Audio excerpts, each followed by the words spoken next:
Hello. నేను మీ PWD federation రాష్ట్ర అధ్యక్షుడిని. ఈరోజు నేను మాట్లాడబోయే విషయం ఏంటంటే, గతంలో 2 వీడియోల్లో నేను మాట్లాడాను. సీఎం చంద్రబాబు నాయుడు గారిని, డిప్యూటీ సీఎం పవన్ కళ్యాణ్ గారిని, బీజేపీ అధ్యక్షురాలు ఎంపీ పురంధేశ్వరి మేడం గారిని రిక్వెస్ట్ చేస్తూ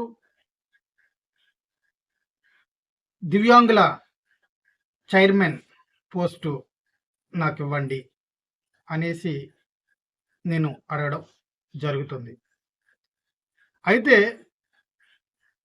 ఇక్కడ నేను ఈ యొక్క పోస్ట్‌ని అడగడానికి గల కారణం ఏంటంటే,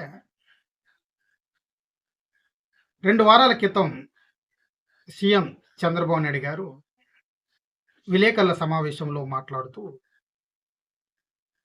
నామినేటెడ్ పోస్టుల పైన ఎలాంటి దృష్టి పెడుతున్నారనేసి ఒక విలేకరు మాట్లాడినప్పుడు సీఎం చంద్రబాబు నాయుడు గారు స్పష్టంగా తెలియజేయడం జరిగింది.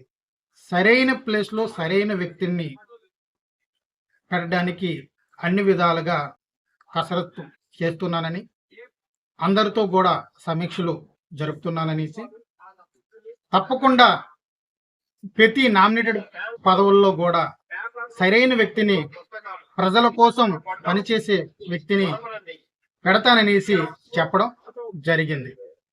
అయితే ఇప్పుడు నేను ఆ ఆలోచనని ఒక ఉద్దేశంగా తీసుకొని సీఎం చంద్రబాబు నాయుడు గారు దివ్యాంగుల చైర్మన్ పదవిపై ఎలాంటి దృష్టి కలిగి ఉన్నారు, ఎలాంటి వారిని దివ్యాంగుల చైర్మన్గా పెట్టాలనుకుంటున్నారు అన్న దానిపైన నా ఆలోచన ప్రకారంగా, దానికి ఒకవేళ నేనైతే బాగుంటుంది అనే ఆలోచనతో ఒక విన్నపాన్ని వీడియోల ద్వారా పంపించడం జరుగుతుంది.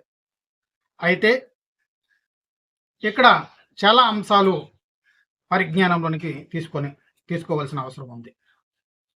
ఏంటంటే, గతంలో 2014 నుంచి 2024 వరకు దివ్యాంగులు చైర్మన్లు 2 ఉన్నారు. తెలుగుదేశం ప్రభుత్వం హయాంలో 2014-19 హయాంలో కోటేశ్వరరావు గారు గుంటూరు నుంచి చైర్మన్గా ఉన్నారు. అలాగే 2019-24 వైసీపీ గవర్నమెంట్లో గుంటూరు నుంచి